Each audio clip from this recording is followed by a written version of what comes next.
Telangana CM Revanth Reddy America పర్యటనకు కేంద్ర ప్రభుత్వం అనుమతి నిరాకరించింది.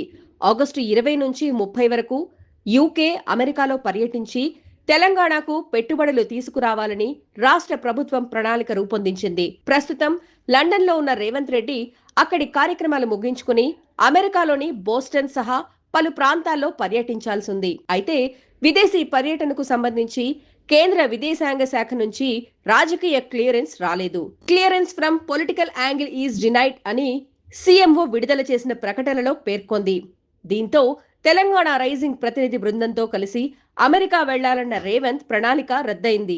ఇక్కడే అసలు ప్రశ్న మొదలైంది. అమెరికా పర్యటనకు కేంద్రం ఎందుకు రాజకీయ క్లియరెన్స్ ఇవ్వలేదన్న దానిపై ఇప్పటి వరకు కేంద్ర ప్రభుత్వం నుంచి స్పష్టమైన కారణం బయటకు రాలేదు. సీఎంఓ మాత్రం రాజకీయ కోణంలో క్లియరెన్స్ నిరాకరించినట్లు వెల్లడించింది. కాబట్టి కేంద్రం ఏదైనా ప్రత్యేక రాజకీయ కారణంతోనే అనుమతి నిలిపివేసిందని ఖచ్చితంగా చెప్పడానికి ప్రస్తుతం ఆధారాలు లేవు. ఈ పరిణామం మాత్రం తెలంగాణ ప్రభుత్వం, కేంద్రం మధ్య రాజకీయ విభేదాలపై కొత్త చర్చకు దారితీసింది. గతంలో విదేశీ పర్యటనల కోసం కేంద్ర అనుమతి అవసరమని పేర్కొంటూ రాష్ట్ర ప్రభుత్వం ప్రక్రియను పూర్తి చేసింది. ఈసారి యూకే పర్యటనకు అనుమతి లభించినా అమెరికా పర్యటనకు మాత్రం రాజకీయ క్లియరెన్స్ రాకపోవడం ఆసక్తిగా మారింది.